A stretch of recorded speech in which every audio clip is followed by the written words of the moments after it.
As the Grandmaster who founded the demonic sect, Wei Wuxian roamed the world in his wanton ways, hated by millions for the chaos he created. In the end, he was backstabbed by his dearest Shide, and killed by powerful clans that combined to overpower him. He incarnates into the body of a lunatic who was abandoned by his clan and is later, unwillingly, taken away by a famous cultivator among the clans La and Wang Jie, his archenemy. This marks the start of a thrilling yet hilarious journey of attacking monsters, solving mysteries, and raising children. From the mutual flirtation along the way, Wei Wuxian slowly realizes that La and Wang Jie are seemingly haughty, and in different poker face, holds more feelings for Wei Wuxian than he is letting on.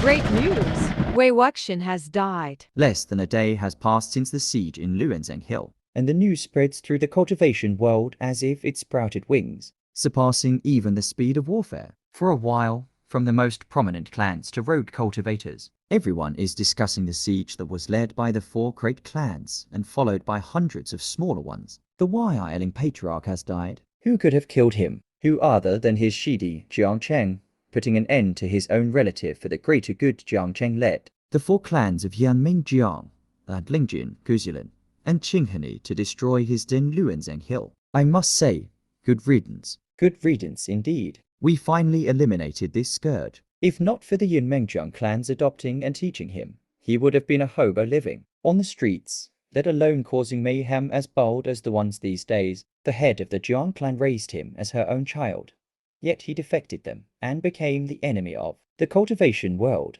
bringing shame upon the Jiang clan, even leading to its near extermination. He is the prime example of biting the hand that feeds him. Jiangcheng allowed this fellow to live for too long. If I were him, at the time of the defection, I wouldn't have just stabbed him. In fact, I would have thoroughly examined the disciples of the clan again, so that he doesn't do those crazy things he did later on. Who cares about the so-called considerations that he gave to his childhood friend? That's merely hearsay. Although Jiangcheng was one of the main forces, he did not give Wei Wuxian the final blow. Because he cultivates the demon path, Wei Wuxian's powers had backfired and he was ripped to pieces. Ha ha ha ha. That's karma. The ghost soldiers that he created are like unleashed logs, biting everyone that they come across. It serves him right to be chewed to death. But if not for Jiangcheng making a plan that aimed at Wei Wuxian's weaknesses, the siege might not have succeeded. Should I remind you folks of the item that Wei Wuxian possesses? Did you forget about the day that 3,000 skilled cultivators were completely annihilated?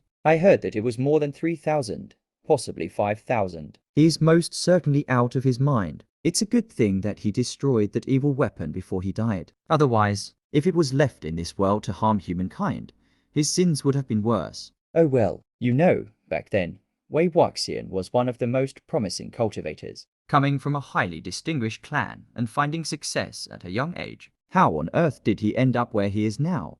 This proves that one can only cultivate by following the right path. Using these dishonest practices would only seem beneficial at first glance. Look, what happened in the end? Not even a whole corpse was left of him. Not everything was because of his cultivation path. Wei Wuxian's personality is quite immoral. One's deeds will be paid, one way or another. What goes around always comes around.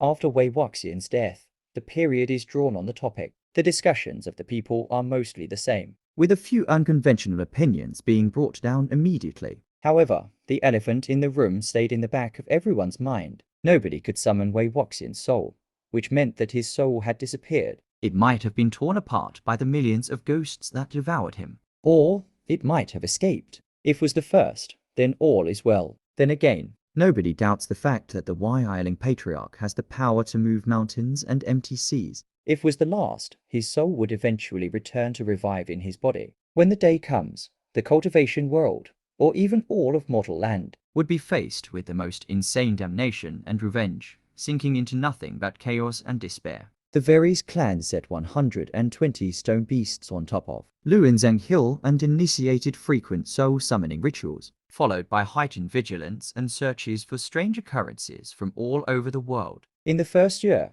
nothing happened. In the second year, nothing happened. In the third year, nothing happened. In the 13th year, nothing happened either.